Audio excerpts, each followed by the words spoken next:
Hey, Sarah, I thought I'd actually take the time and film my answers for this interview so it feels a little more personal and you can see my reaction. So I hope you enjoy these answers to all your questions. So how I met Noah Hunton, I met Noah a couple of years ago. He was working at a local music store, and that's funny. It's where I meet all my music friends, is always at the music store, or any bands I play with. We always seem to meet at the same music store. He was working as a store associate at Sound Exchange Music here in beautiful Ocala, and he was just a young kid, kind of working. Drove his white truck, to work every day, and I thought it was kind of funny. And finally, I think one day he's like, "Hey, do you mind checking out this song that I wrote?" Or he just came out with a couple singles and he released them. And I'm like, "Actually, these are pretty good." Then I saw him again. I'm like, "Okay, I really dug your songs." And he's like, "Oh, hey, could you check out some of these other singles?" And gave him a listen. And I'm like, "Wow, there's something to this kid." Because at first I thought he was just, I'll be honest, just another kid trying to make it in the music world. And I'm like, I haven't even seen this guy play locally. And but his songs were actually good. And as time progressed, I got to know him more as I would go to the shop and just say hi to him. And he'd be like, "Yeah, I'm playing a solo gig here and here." I'm like, "Oh, cool."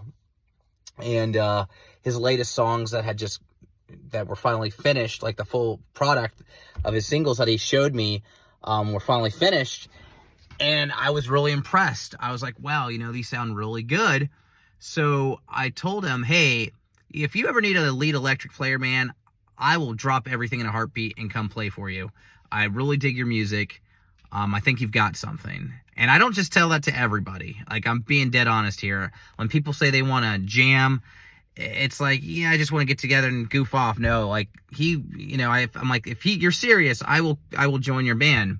Time passed, and I think he had a few other people he was trying to use for his band that he had at the time, and he dropped another single. And same thing, said, "Noah, really dug the last song, man.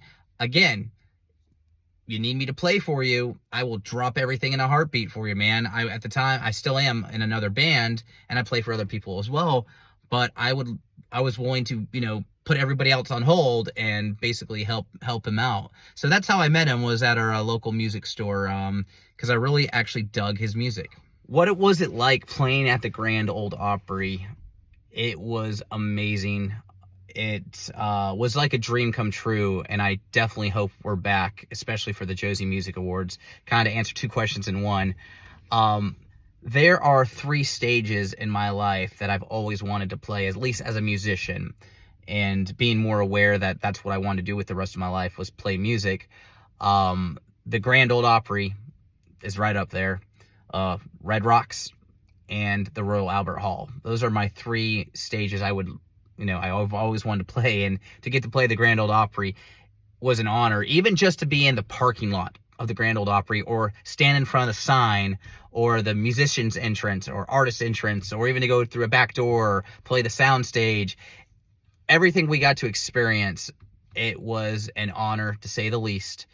It was a dream come true, and I believe we are going back. I hope we're going back, but I've been told that there's a good chance we will be back at the Grand Ole Opry, and I'm just honored that I actually got to be there, playing with a great group of guys, and basically my fulfilling one of my childhood dreams. So it was amazing to experience that. And as far as the Josie Music Awards, it was so cool to be there with so many great, talented artists, meeting a lot of people in the industry that, most people would dream of meeting, shaking hands with. Me and the bass player palled around Nashville before the show. We walked about 6 miles all through the city, checking out music stores, and everyone we talked to, we explained why we were in Nashville. A couple Florida boys just, walking around, and we explained we were playing the Josie Music Awards, and everyone was like, "Oh my gosh, what we would give just to be there tonight." And so it was an honor, and I'm very blessed to experience that. And again, I hope we are back. So yeah. Next question. Have I always loved music, and especially country? So I have always liked music since an early age. My mom told me a story when she took me to a music festival or just like an outdoor fair somewhere, and she couldn't really recall, but there was a live band playing, and I was a baby, and she said I was drawn to the stage, and she couldn't tell what I was watching, if it was the drums or the guitar players, but I was mesmerized. And as I got older, about age 10, my stepdad, we didn't know this for a few years, until like 3 years into him and my mom's relationship, and them being married, that he was a musician, that he played guitar, and, he was pretty popular here in the area back in the 80s, and, he ran sound for some famous people. Like, I think he ran sound for Tom Petty in Gainesville a couple times, and, anyway, skip ahead, he bought me a drum set. They got me into piano lessons at an earlier age too, but I really wasn't digging piano. I couldn't focus. So they got me a drum set, and my stepdad taught me some music beats. And I listened to like the Beatles and Elvis, and I think I had one other CD in my player. I think it was the Backstreet Boys. And as I was progressing, I kind of listened to a little bit of everything, especially stuff that my stepdad would play in his band. And so he did a little bit of everything. So I got an appreciation for like every genre, but I wasn't really like a really big country fan until about, I think, 2015. I got to see Josh Turner for the first time live at the House of Blues, like as an acoustic set. It was him and I think one other guitar player and his fiddle player, and it was good.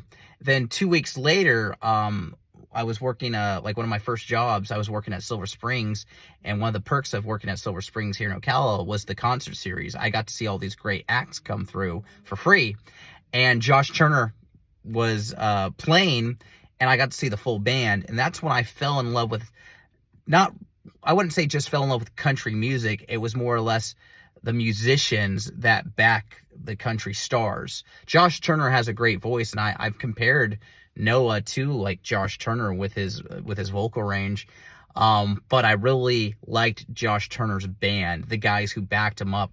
And I always told people, including my parents, I don't have to be the guy in the spotlight. If I'm just the guy behind the guy in the spotlight playing and backing them up, I would be happy. So I've always loved music. Wasn't until about 2015 until I really started appreciating country music and country musicians more.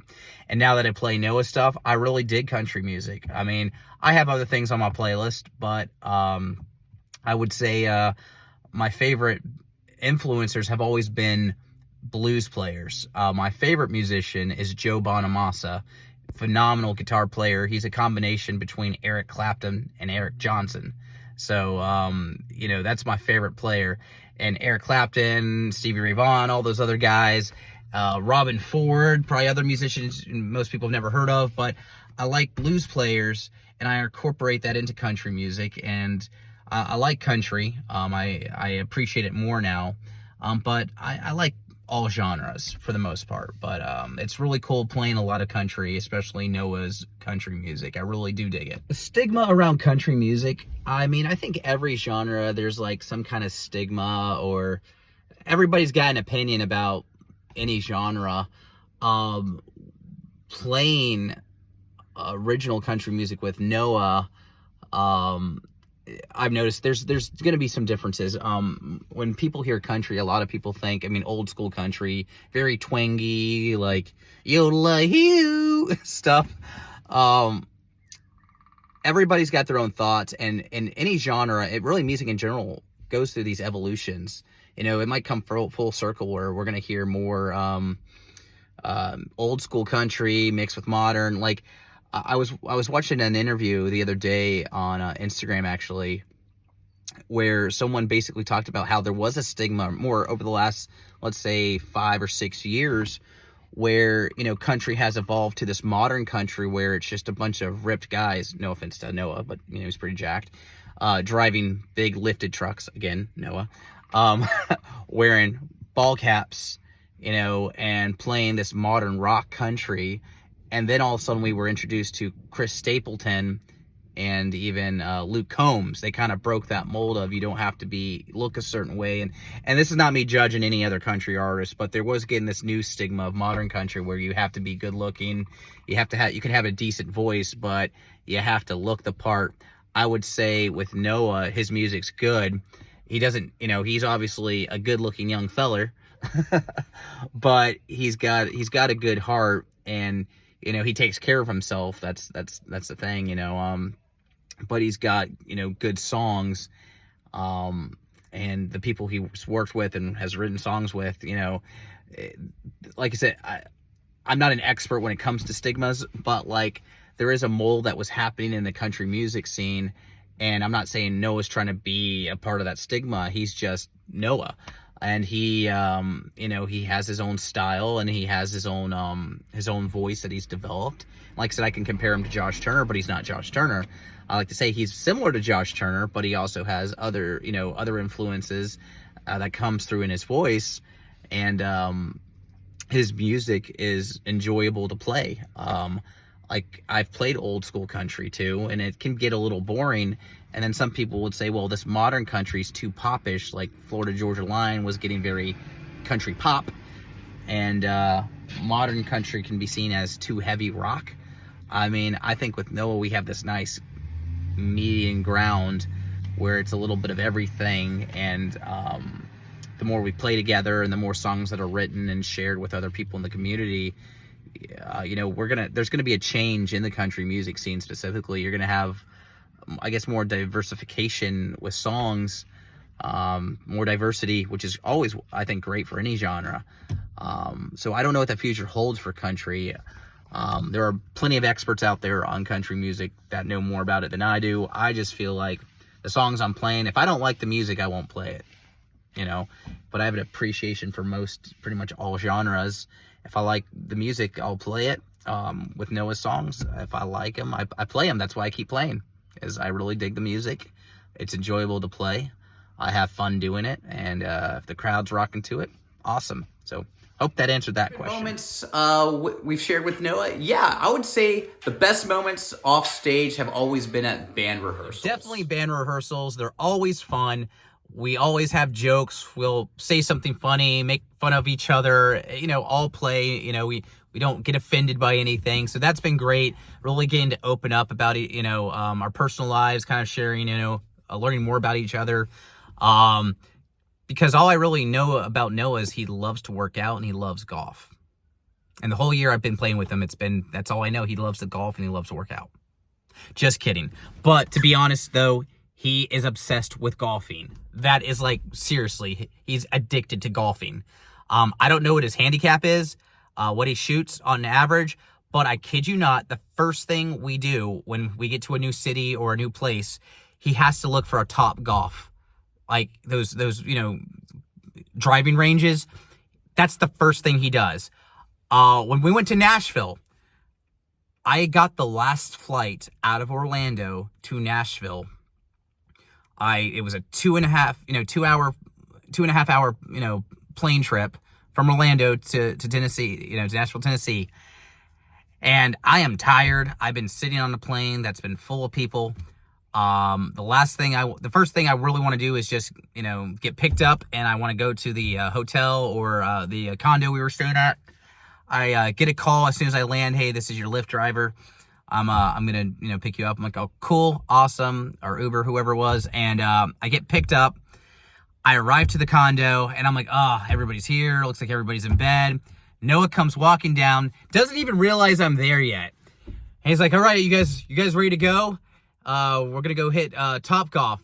And they're like, oh, by the way, Dustin's here. He's like, oh, dude, you made it. We're going to play Top Golf. And I'm tired, but still went. It was my first time to a Top Golf, by the way. And we had an amazing time. I mean, my first 5 or 6 hits were terrible. And Noah's just killing it because that's all he does is golf when he's not working out. So we had a great time, had a lot of laughs, ate some food, mostly junk food, and then made it back to the condo at 1 in the morning. I think Noah stayed later, actually. Yeah, if memory serves me correct, he stayed for an extra hour, I think, because I rode, me and the bass player rode back with some other people to the condo. So yeah, And then I'm pretty sure in West Palm Beach, he was looking for a Topgolf there recently. I think there is one or in the area. I believe we're going to be playing in South Florida, and I used to live in the Fort Myers area. And the first thing he asked me when I mentioned, oh yeah, if we're going to do some shows in Fort Myers, I used to live in that area. Did they have a Topgolf there? I'm like, I don't know, dude. That was like 8-9 years ago. He's like, well, did you remember seeing one? I'm like, pretty sure they didn't have one. They've got one now. You guys want to go when we get there? So, funny thing, learning that, Noah is really obsessed with golf. So, use that any way you want. Well, thank you so much, Sarah, for reaching out to me. I hope this was helpful and entertaining. But that's a little more inside from my point of view with working with Noah. It has been an honor and a privilege. I can't wait to see what the future holds for all of us. Best of luck in furthering your education. Just keep it up. If you have any more questions at all, or you'd like to conduct any further interviews in the future, feel free to message me anytime. I really did enjoy this. So thank you again.